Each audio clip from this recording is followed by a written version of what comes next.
అయా వారి హృదయాలలో నాయన కొత్త హృదయాన్ని మీరు కలుగు చేయమని వేడుకొచ్చిన అయా మారు మనసు దయచేయండి నాయన. మారు మనసుకు తగిన ఫలితాలు మీరు అనుగ్రహించమని వేడుకొచ్చిన అయా ఈ గ్రామంలో ఎన్ని మంది కుటుంబాలు అయితే ఉన్నారో, ఏ సమస్యలో, ఏ బాధల్లో, ఏ కష్టాల్లో, ఏ ఇరుకులలో ఉంటున్నారో యేసయ్యా ఒక్కొక్కరిని మీరు దర్శించండి. వారి హృదయ అంతరంగాన్ని ఎరిగిన దేవుడివి. ఏ బాధల్లో ఉన్నా కానీ తొలగించండి నాయన. ఏ కష్టాల్లో ఉన్నా కానీ విడుదల దయచేయమని వేడుకొచ్చిన అయ్యా మీరు అంటున్నారు, ఎందరైతే నా వైపు తిరుగుతారో నేను వారి వైపు తిరుగుతానంటున్నావయ్యా. ఎవరైతే నాకు నిజముగా మొరపెడతారో నేను వారి మొరని వింటానంటున్నావు యేసయ్యా. దేవా మీరు కార్యాలు చేయండి.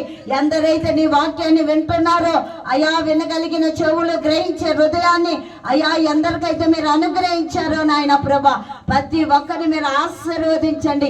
ఈ గ్రామంలో మీ రక్త ప్రోక్షాపన చేయండి. ప్రతి ఒక్కరూ నిన్ను అంగీకరించుకునేలాగా కృప చూపండి అయ్యా. మాకు ఇచ్చిన ఈ రక్షణ అనేకులకి దయచేయండి నాయన.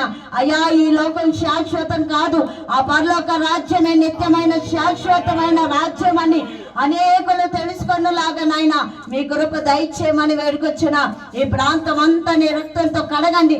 అనేకులు నిన్ను అంగీకరించుకొని నాయన నిన్ను సొంత రక్షకుడిగా స్వీకరించలాగా నీ కృప దయచేయమని నజరేయుడైన యేసు నామములో అడిగి వేడుకొచ్చున్నాం తండ్రి.